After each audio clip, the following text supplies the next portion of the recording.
বললে কেউ বিশ্বাসই করবেন না। যতবার আমি এই কাজটা করি ততবারই আমি আমার হাজবেন্ডের কাছ থেকে বকা খাই। আমার হাজবেন্ড বলে, রূপা তুমি কেন এইগুলাকে আবার টেনে নিয়ে আসছো ঘরে? তো কি এরকম জিনিস যে রাস্তায় দেখলে আমি ফেলায় রেখে আসতে পারি না আর আমি টেনে নিয়ে আসি সেগুলাকে? যাই হোক, এগুলা টেনে নিয়ে আসা কিন্তু এত সহজ না, এগুলার কিন্তু ওজন আছে। এগুলো আমার উঠায়ে গাড়িতে উঠাইতে হয়, তারপরে আবার গাড়ির থেকে নামায়ে তারপরে কি করি সবই দেখাইতেছি। তো দেখেন আপনারা কি জিনিস আমি রাস্তায় ফেলে আসি না, সবসময় নিয়ে আসি।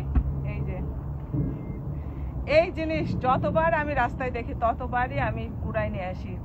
এই জিনিস কি রাস্তায় ফেলে আসা যায় বলেন তো? যাই হোক, এই যে দেখেন কতগুলা ডাব আজকে নিয়ে আসছি। এই ডাবগুলাকে মানে কাটবো। আর এই ডাবের ভিতরের পানি যে এত মিষ্টি, এই গাছের ডাব আমি আরো আগেও নিয়ে আসছি, পাইছি আর কি। যাই হোক, এত মজার ডাব, এখন এগুলাকে আমি রাস্তায় ফেলায় আসতে পারি বলেন তো? যাই হোক, এগুলো নিয়ে আসছি। বৃষ্টি আসতেছে, আমার জামাই আবারও আমাকে বকা দিবে এগুলো দেখলে, বাট আমার কিছু করার নাই। এগুলো আমি কখনোই রাস্তায় ফেলে রেখে আসতে পারবো না, কেটে রেখে দেয়।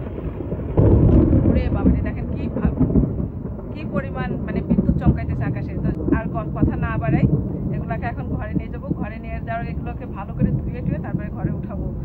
আপনাদের সাথে কথা বলতে বলতে বৃষ্টিও শুরু হয়ে গেল। যাই হোক, বৃষ্টির ভিতরে তাড়াতাড়ি করে এই যে ডাবগুলাকে ধুয়ে এখন কেটে জগ ভর্তি করে ফ্রিজে রেখে দিব।